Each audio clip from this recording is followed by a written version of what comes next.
আসসালামু আলাইকুম ভাবি। ওয়ালাইকুম আসসালাম। তুমি যে আমার কথাটা রাখছো, আমি সত্যি অনেক খুশি হয়েছি। কোনো কারণে আমার উপরে রাগ। আচ্ছা ভাবি, তুমি তাহলে বাড়িতে যাও, ওই পারুল সবকিছু রান্না বান্না কইরা রাখছে, তুমি সুন্দর মতো খাইয়া একটু রেস্ট করো, ভালো লাগবে। ভাবি আমি আইতাছি। খারাপ কলেজে যাইতেছিস তাই না? কলেজে আর যাওয়া লাগবো না। হ্যাঁ, কয়দিন পর কলেজে যায় এমনি বন্ধ হয়ে যাব। তোমার আদরের ছোট ভাই সে তো বিদেশ থেকে চলে এসেছে এই দেশে থাকার লাইগা। এখন ইনকাম কে করবো? ইনকাম করার কেউ আছে? টাকা পয়সা যে পাঠাইতো সে টাকা পয়সা পাঠানোর তার উপায় নাই। তাহলে তুমি যে কলেজে যাবা, তো কলেজের ফিটা কে দিব? হ্যাঁ, আর কলেজে যাওয়ান লাগবো না। কলেজের স্বপ্ন বাদ, ভিতরে যে অনেক কাম পড়েছে, কামগুলো কর যা। কি ব্যাপার ভাবি, ওর সাথে তুমি এমনি কথা কইতেছো? তোমার কি কোনো আক্কেল জ্ঞান বোধ নাই? হ্যাঁ, তোমার ভাইটারে আমি কত করে বুঝাইলাম যে তোমার ছোট ভাইটারে বুঝাও বুঝাও, আবার জন্য বিদেশ চলে যায়। বিদেশে না গেলে আমরা কি খামো, কি পড়বো, টাকা পয়সা কে দিব? না, বড় ভাইও যেমন আর ছোট ভাই তো আছে ছোট ভাই। মানে মনে পড়ছে দেশের কথা, অমনে চলে আসে। একটাবার কি পরিবারের কথা চিন্তা করছে যে আমি যদি দেশে চলে যাই আমার পরিবারটা কি খাইবো, আমার পরিবারটা দিয়ে মরে যাইবো? এই সংসারটা কোন মানুষের টাকাই চলছে?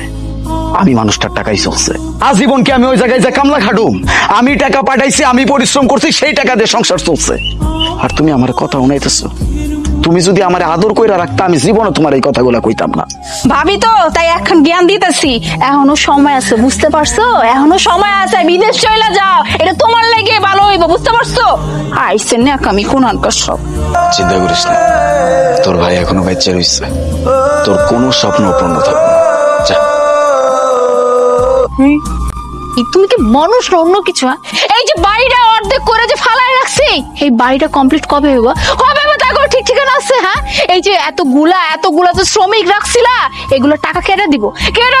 তারপর ওই যে বালু সিমেন্ট সব তো বেশি বেশি করে আমি অর্ডার দিয়ে আইনে রাখছিলা, এগুলো টাকা পয়সা তো এখনো ক্লিয়ার করা হয় না। প্রতিদিন যে বাড়ির চৌখাটে একজন একজন করে আসে টাকার লাগে, ভাবি টাকা লাগবো, এই জবাব দিয়ে কি তুমি করে আমার করতে হয়? আবার আইসি এতটুকু বিষয়, তাই না? আচ্ছা ভাবি, কি সমস্যা আমার কত? কি হয়েছে? এরকম সোনার একটা সংসার, এই সংসারে কেন এত অশান্তি? মানে আমি কি বিদেশ থেকে ফেরত এসে কোনো অন্যায় করে ফেলাইছি? না, তুমি তো অন্যায় করো নাই। তুমি কি অন্যায় করতে পারো? অন্যায়তে আমি করছি। আমি এই সংসারে দ্বিতীয়বার পা দিয়া, এই যে সংসারে প্রতিদিন ঝগড়া ঝাঁটি, অভাব অনটন, অশান্তি যে লাইগা আছে, এইটার আসল কারণটা কেডা বুঝছালো? এই যে অশান্তির কারণের কথা কইতেছো, এটা আর কেউ না, আমি।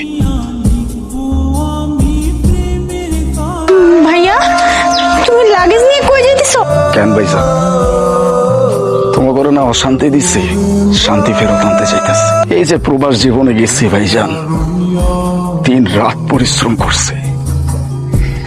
মাঝে মাঝে নিজের দুই হাতের দিকে তাকায় না, আমার নিজের খারাপ লাগতো জানো ভাইজান। কাজ করতে পারি না, তারপরেও নিজের কথা চিন্তা করি নাই।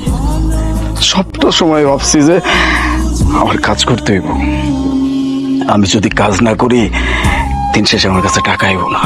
আমরা যারা পুরুষরা নিজেদের পরিবারের জন্য কাজ করা যায়, এই পুরুষদের প্রতিটা সময় এইটাই মনে রাখতে হয়, আজীবন তোর কামলা খাটতে হইব। তোমার কি বিবেকে একটু বাঁধলো না ভাবি? এই যে আমি মানুষটা তোমাকে জন্য কি করি নাই, দিন রাত প্রবাসে যায় কি করছে, এটা কি তোমরা দেখছো? হ্যাঁ, পরিশ্রম করতে করতে ক্লান্ত হয়ে গেছে, আবার উঠে কারাইছে। এই প্রবাস জীবন এত সহজ না ভাবে, কষ্ট যে কতটা করতে হয় এটা একমাত্র আমরা জানি। তোমার কাছে কি মনে হয় জানো? এই মানুষটা মানুষ না, আমি টাকার মেশিন। এই সংসারে 1 টাকা লাগলে 1 টাকাও আমি দিব, 1 লাখ টাকা লাগলে 1 লাখ টাকাও আমি দিব।